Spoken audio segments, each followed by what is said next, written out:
খুব শীঘ্রই বাংলাদেশের মাটিতে ফিরছে আওয়ামী লীগ। বঙ্গবীর কাদের সিদ্দিকীর বীর মুক্তিযোদ্ধা এবং উনি কৃষক শ্রমিক জননেতার লীগের প্রতিষ্ঠাতার সভাপতি। তিনি বলেছেন যে শীঘ্রই আওয়ামী লীগ তার পুরনো অবস্থানে ফিরবে। তার এই মন্তব্যের স্বভাবতই শুরু হয়েছে জোর জল্পনা।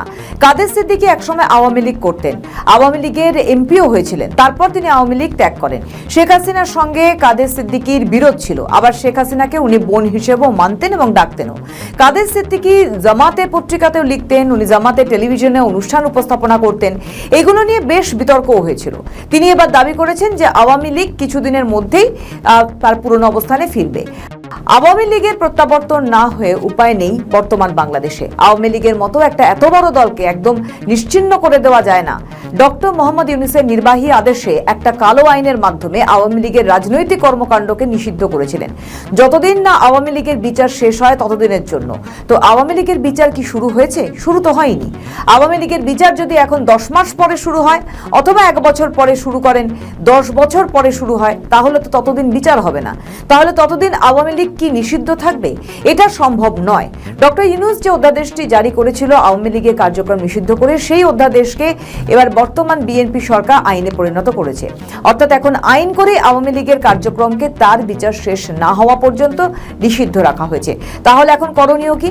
করণীয় হতে পারে দুটো। একটা হলো তাড়াতাড়ি বিচার শুরু হবে এবং বিচারে যে সিদ্ধান্ত হয় সেটাই হবে। বিচারে যদি আওয়ামী লীগের রাজনীতিকে নিষিদ্ধ করা না হয় তাহলে আওয়ামী লীগ রাজনীতি করতে পারবে, আর যদি রাজনীতিকে নিষিদ্ধ করা হয় তখন আওয়ামী লীগ রাজনীতি করতে পারবে না। বিচারের আদেশ এক ধরনের আর নির্বাহী আদেশ আরেক ধরনের।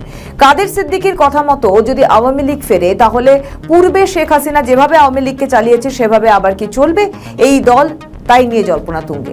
আওয়ামী লীগ আর শেখ হাসিনা অঙ্গাঙ্গিভাবে জড়িত। কাদের সিদ্দিকী বলছেন যারা শেখ হাসিনা সরকারে ছিলেন, যারা অন্যায় করেছিলেন, দেশে আইন শৃঙ্খলা আছে, আইনের বই আছে, সংবিধান আছে, সেই অনুসারে তাদের বিচার হবে। তিনি এও বলেন আওয়ামী লীগকে দলীয়ভাবে নিষিদ্ধ করা, কার্যক্রম বন্ধ রাখা, এটা যারা করেছে তারাও অন্যায় কাজ করেছে।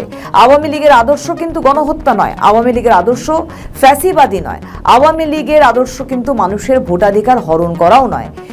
যারা এগুলি বলেন তারা নিজেদের স্বার্থসিদ্ধির জন্য বলছে। বঙ্গবীর কাদের সিদ্দিকী তার এই অনুষ্ঠানে বিএনপিকেও কিছু পরামর্শ দিয়েছেন। তিনি বলেছেন বিএনপি যদি শেখ হাসিনার নেতৃত্ব যেভাবে সরকার চলেছিল সেভাবে চালায় তাহলে তারেক রহমান সরকারও ডুববে। মানুষের কথা শুনতে হবে, মানুষকে বিশ্বাস করতে হবে এবং মানুষের বিশ্বাস অর্জন করতে হবে।